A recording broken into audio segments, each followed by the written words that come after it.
Distinguished guests, His Excellency Mr. President赖清德has arrived. Please join me in welcoming His Excellency with a big round of applause. Welcome. Mr. President Lai is accompanied by the Chairman of the Prospect Foundation, Dr. Chen Tangshan, and the Minister of Foreign Affairs, Dr. Lin Jialong. Welcome.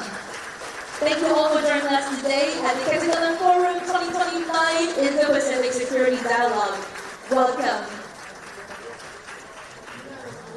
Once again, thank you all for joining us today in the Catalan Forum 2025 Indo-Pacific Security Dialogue. Please take a seat. Welcome.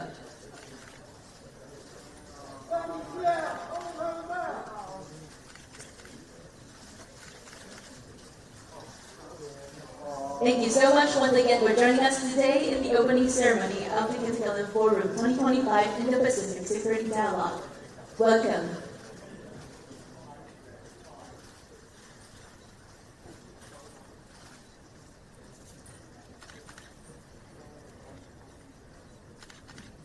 Thank you. Once again, we'd like to thank you, His Excellency, Mr. President Lai Ching-te, for joining us this morning in the opening ceremony of the Catalan Forum 2025 Indo-Pacific Security Dialogue.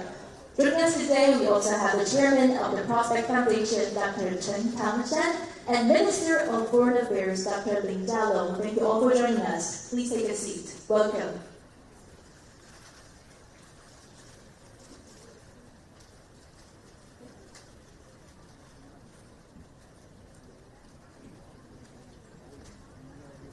Distinguished guests, ladies and gentlemen, welcome to the Catalan Forum 2025 Indo-Pacific Security Dialogue, hosted by the Prospect Foundation and the Ministry of Foreign Affairs, NOFA.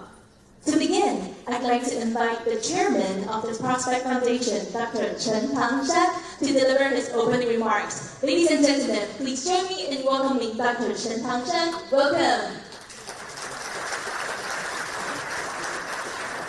Chairman, this way. Welcome.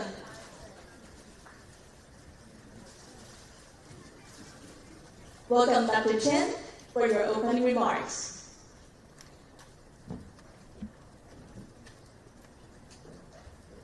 Please.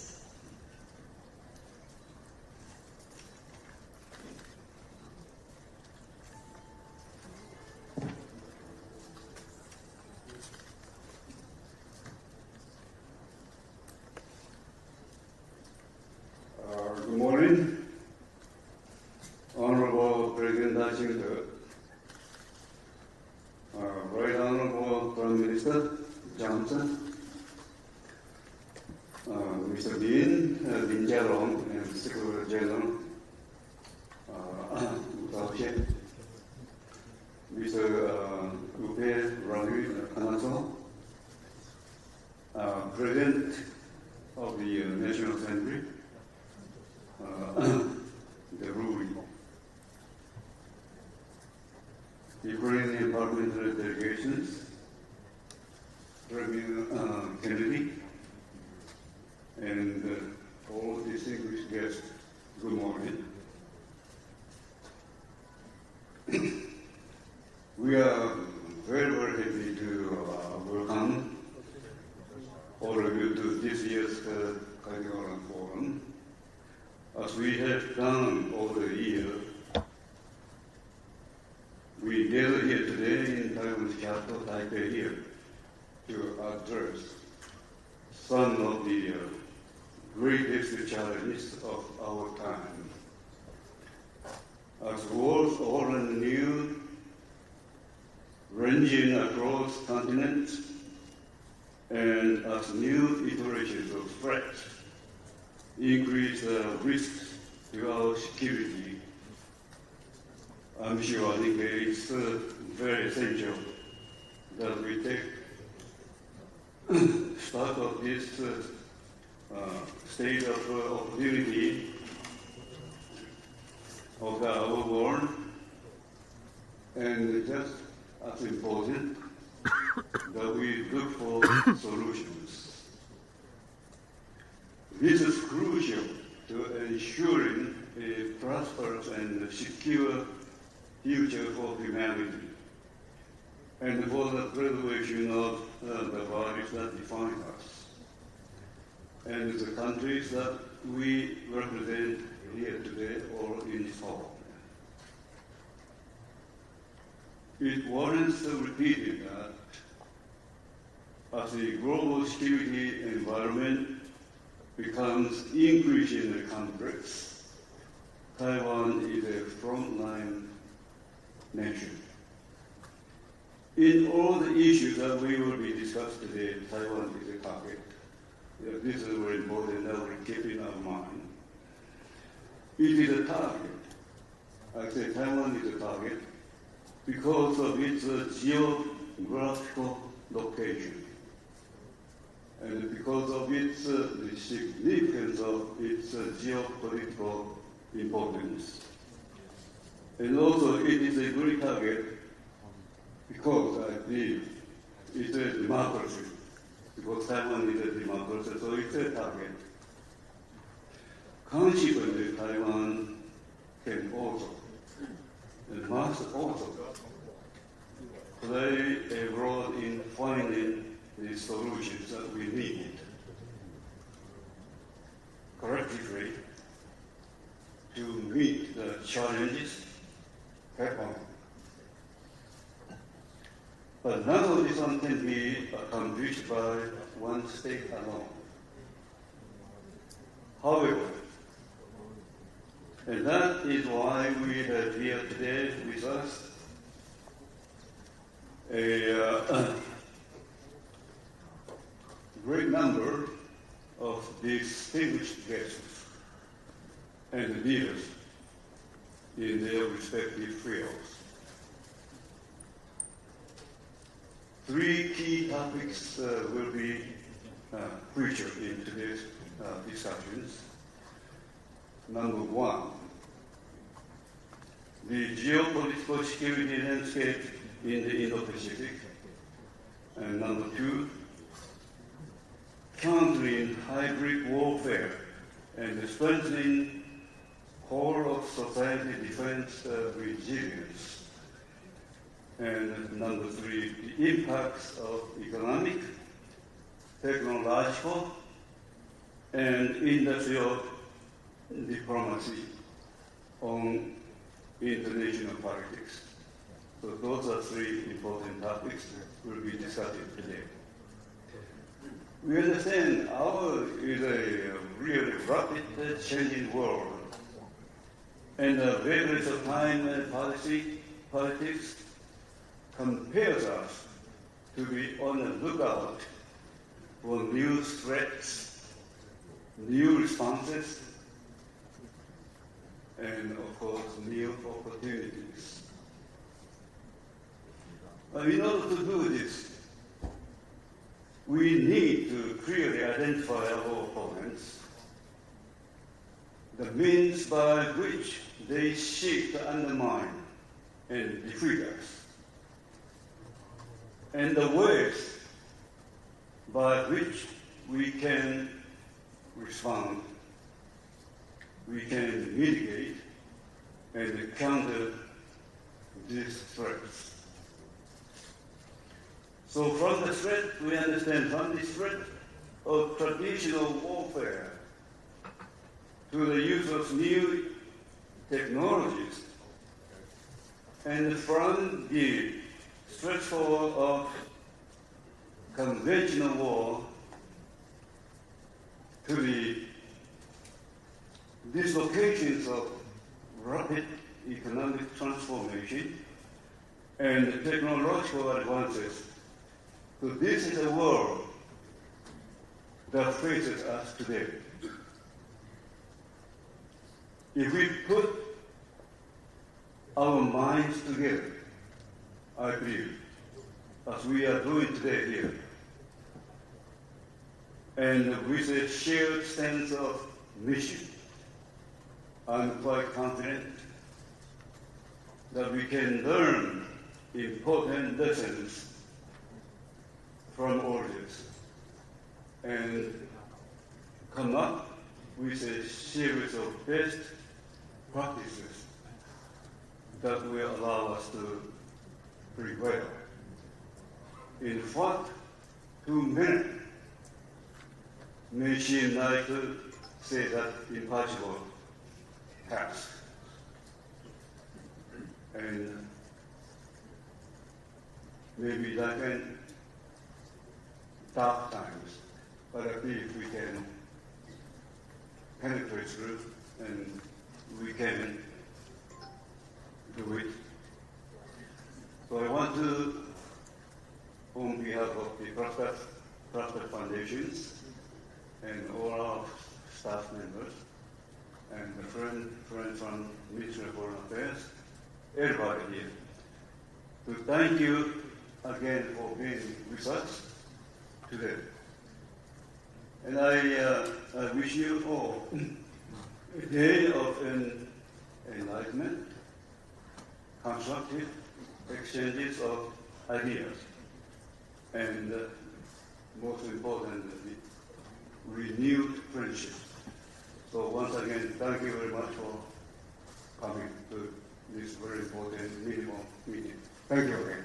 Thank you very much for the remarks, Chairman Dr. Chen Tang. Thank you. Please return to your seat. Thank you very much. Once again, we'd like to thank Dr. Chen Tang for his opening remarks, such powerful and inspiring speech. Thank you very much. Please return to your seat. And now, ladies and gentlemen, it's our great privilege and distinct honor to have His Excellency Mr. President赖清德to address the opening ceremony of Kitagalan Forum 2025 Indo-Pacific Security Dialogue. Now, please join me in welcoming His Excellency Mr. President赖清德for his remarks. Welcome. Welcome.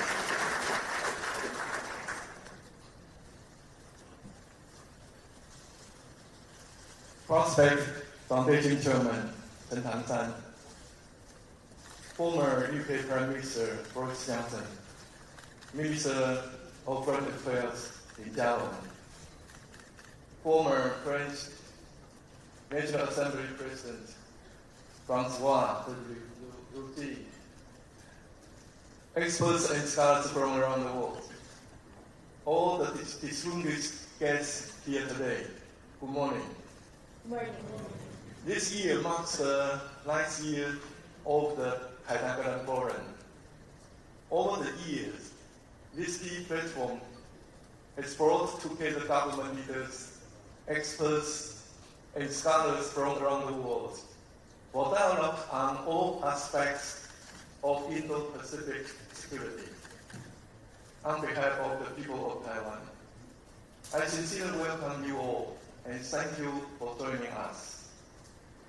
This year's forum centers on 3 major themes: Indo-Pacific regional security, whole of society defense strategies in democratic countries, and the strategic integration of economic, technological, and industrial diplomacy. These themes are all closely linked with Taiwan's national development. I'm confident that this year's forum will enable Taiwan and democratic partners from around the world to achieve even greater consensus on ways we can work together for a more secure Indo-Pacific and more prosperous world. Over the past year, the international landscape has become more and more volatile. The Russia-Ukraine war is still ongoing, and conflict in the Middle East has only intensified. Meanwhile, China's military activities in the Taiwan Strait and Eastern and South China Seas pose unprecedented challenges for rules-based international order. As authoritarianism continues to expand, democratic nations must join even closer in solidarity to defend our values. Taiwan holds a key position on the Fourth Island chain, making us a keystone of Indo-Pacific peace and stability. In view of this, we have been moving forward with the 4 pillars of peace action plan since I took office. This includes boosting our national defense, building economic security, demonstrating stable and principled cross-strait leadership, and promoting values-based diplomacy. Our government remains committed to maintaining the status quo and ensuring peace and stability across Taiwan Strait. At the same time, we will deepen partnerships with other democratic nations to advance global prosperity and development. Taiwan is also taking the initiative to enhance our whole of society defense and resilience. This July, we introduced National Solidarity Month. This combines our yearly Hanguang military exercises with new urban resilience drills.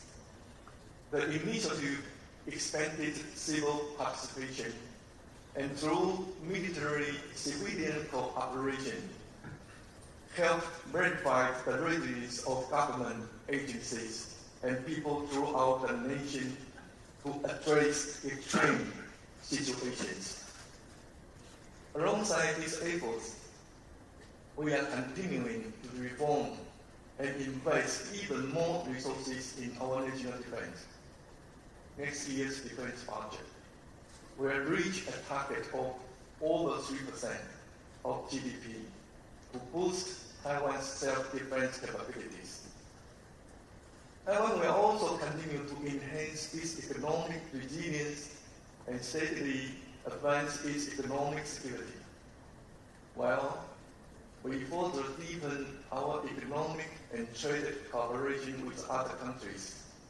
We will keep upgrading our 5 trusted industry sectors of semiconductors, artificial intelligence, military, security and surveillance, and next-gen communications. A nation's strength and its democratic footing are grounded firmly in its economy. I'm confident that if democracies can join hands in creating more robust, more resilient global democratic supply chains, we can support even more economic prosperity and further consolidate our democracy. To all dear friends of Taiwan, in this turbulent global landscape, Taiwan stands on the front lines of authoritarian threat, which is also the forefront of the global defense of democracy. Thus, we know how precious peace is. And we recognize that peace in the Taiwan Strait is not just a regional issue, but a shared responsibility for economic stability and security around the world.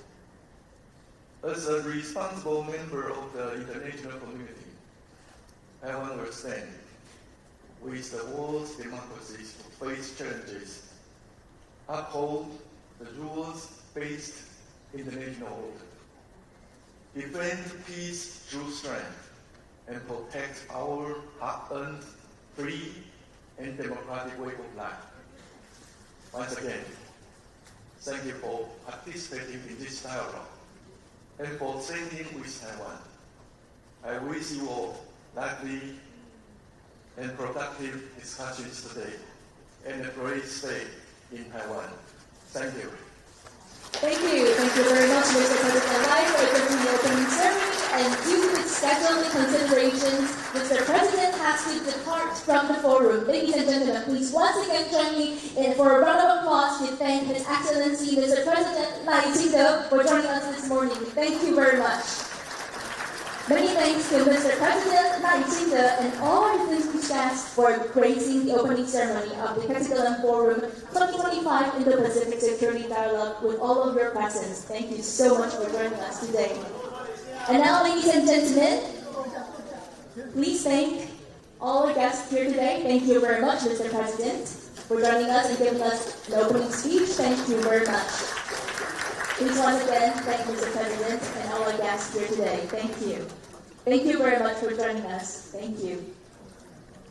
And now, ladies and gentlemen, our first keynote speech will begin shortly in about 10 minutes, and we will now take a short break. And in 10 minutes, we will resume our forum, so please remain seated during this time. If you need to step out, please be sure to return to your seats by 9:40 a.m. as we will begin promptly. Thank you very much. Thank you.